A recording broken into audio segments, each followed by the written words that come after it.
Prihatin TV, suara prihatin rakyat. Anwar Musa penyebab Anwar Ibrahim tak jadi PM ke-5.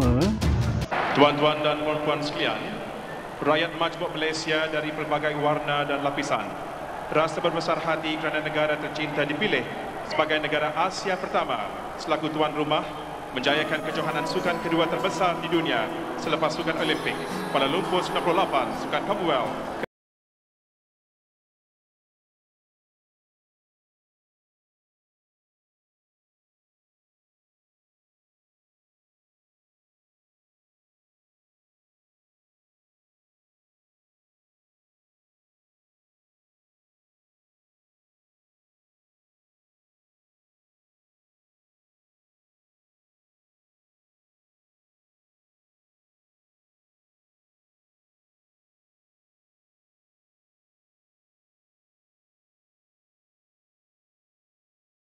In the name of the Commonwealth Games Federation,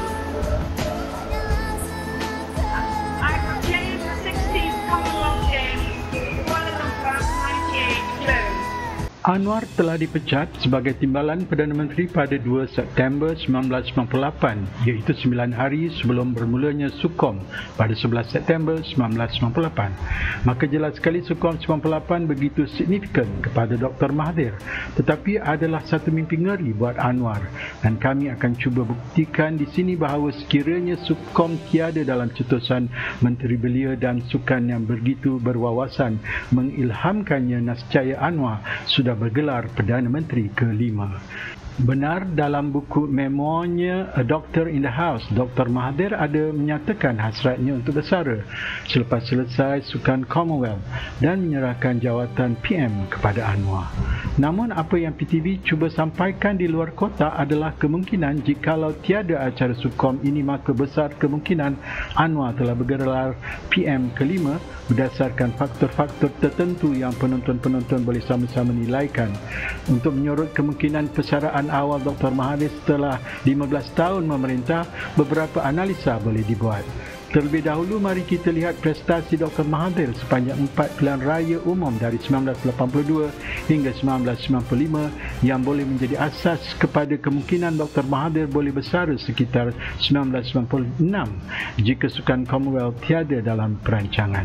PRU pertama yang dipimpin beliau sebagai PM keempat adalah dalam tahun 1982, iaitu PRU 6, di mana beliau telah mendapat mandat yang cukup baik memenangi 132 dari 154 kerusi yang dipertandingkan dengan majoriti besar 86% atau grade A.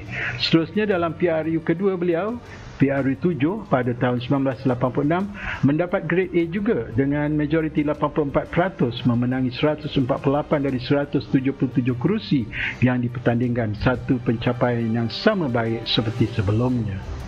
Namun prestasi Dr. Mahathir pada PRU ketiga, iaitu PRU 8 pada tahun 1990, hanya memperolehi grade B, menang 127 kerusi dari 180 kerusi dan majoriti jatuh kepada 71%, walaupun masih melebihi 2/3 majoriti, iaitu 66.7%.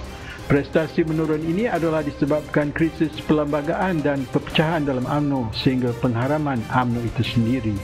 Ini membuatkan Dr. Mahathir bertekad untuk mengembalikan kegemilangan BN dan mengambil masa maksima 5 tahun untuk persiapan kali ini jika dibandingkan dengan sebelumnya, hanya 4 tahun bagi setiap PRU.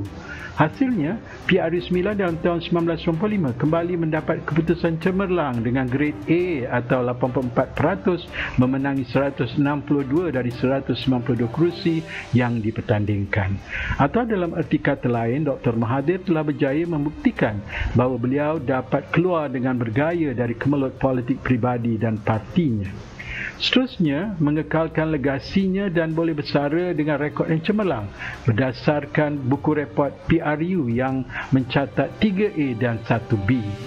Pada hemat kami, jika tiada perancangan penganjuran Sukom 98, kemungkinannya adalah tinggi bahawa Dr. Mahathir akan bersara dalam tahun 1996 dan menyerahkan kepada timbalannya Anwar Ibrahim untuk bergelar PM ke-5 berdasarkan faktor-faktor berikut. 1. Tekanan hebat dari perpecahan UMNO 1987 dengan tim A dan tim B-nya membawa kepada krisis perlembagaan dan pengharaman UMNO pada tahun 1988. 2. Kesannya mengalami serangan jantung pada tahun berikutnya 1989 pada usia 64 tahun dan sehingga satu peringkat menurut Bonda Tun Siti Hasma bahawa Dr. Mahathir telah seakan give up, namun dengan dorongan dan sokongan kuat Bonda Siti, beliau kembali pulih dan berjanji mungkin untuk bersara selepas PRU 8 1990. Namun kerana keputusan PRU 8 tidak memberansangkan, beliau bertekad bersara selepas PRU 9 1995 dengan syarat mendapat keputusan cemerlang semula.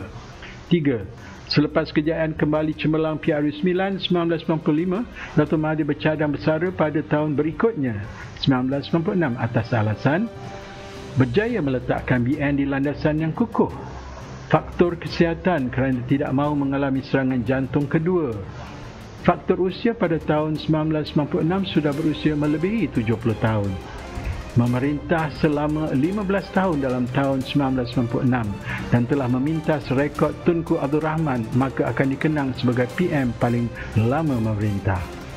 Telah mencapai banyak kejayaan dengan projek-projek terkenal seperti Kereta Nasional Proton, Jambatan Pulau Pinang, Lebuh Raya Utara Selatan, KLIA, KLCC, Perancangan Putrajaya, Cyberjaya dan banyak lagi legasi telah ditinggalkan untuk dikenang rakyat. Maka menurut pandangan PDV, jika tiada kalender Sukom 98, besar kemungkinan Dr. Mahathir akan bersara pada tahun 1996 dengan penutupnya siap terbina menara berkembar KLCC, menara tertinggi dunia ketika itu. Jika analisa kami tepat, sekarang soalnya siapa pula gerangannya yang mencetuskan idea cemerlang menganjurkan acara sukan berprestij peringkat dunia ini? Semestinya ianya datang dari Menteri Belia dan Sukan. Tapi siapa? Ada 3 prospek di sini dari ekstrak Wikipedia untuk kita tentukan siapa menteri yang berwawasan itu, sama ada Muhyiddin, Ghani Othman atau Anwar Musa. Tetapi Senator Anwar Musa nampak seperti terlalu jauh, kan? Nampak seperti idea Ghani Othman kerana Muhyiddin sudah tentu terlalu awal kerana pada Tamasya Sukan Commonwealth ke-15 1994 di Kanada, upacara penyerahan tuan rumah telah dibuat dan Malaysia disahkan sebagai tuan rumah Sukan Commonwealth ke-16. Oleh demikian, Muhyiddin menjadi Menteri KBS yang bertanggungjawab memastikan segala prasarana untuk Sukom 98 tersedia seperti Stadium Bukit Jalil, perkampungan atletik, velodrome dan lain-lain, dan terbukti berjaya dan tidak terkena badi Sukom 98 tetapi petanda bakal PM rupa-rupanya. Sekarang kita ditinggalkan dengan 2 orang menteri ini, sama ada Ghani Othman atau Anwar Musa, dan sudah pasti penonton-penonton menjangka Ghani Othman Menteri KBS 1993 hingga 1995 dan Anwar Musa terlalu jauh 1990 hingga 1993, tetapi jawapannya ada di keratan berikut. Ekstrak dari Wikipedia dengan tajuk Bids for Commonwealth Games jelas menyatakan perkara berikut di bawah tajuk proses yang menyebut The General Assembly of the CGF atau Commonwealth Games Federation is responsible for deciding who will host the Commonwealth Games 8 years prior to the games in question once all bids have been submitted.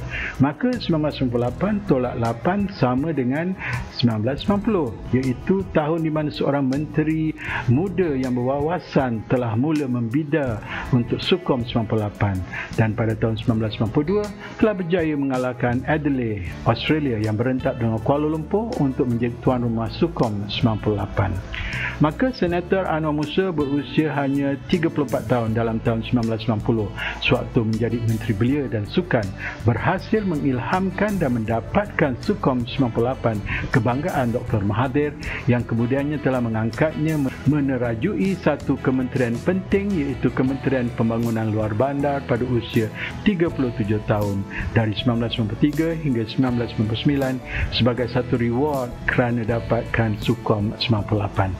Namun badi Sukom 98 menghantui Anwar Musa apabila dalam pilihan raya 1999 beliau telah ditewaskan di Kelantan. Kesan dari kes pemecatan Anwar bin Ibrahim. PTV tinggalkan anda dengan satu persoalan. Adakah Najib Razak sebenarnya yang mengilhamkan Sukom 98? Kerana beliau masih Menteri Belia dan Sukan sehingga Oktober 90. Adakah Najib yang sebenarnya mendapat badi Sukom 98? Yang pasti, Dr. Mahathir tahu siapa yang mengilhamnya. Tak gitu, Tun? Jangan lupa bantu like dan subscribe Prihatin TV. Sehingga bersiaran lagi, Assalamualaikum.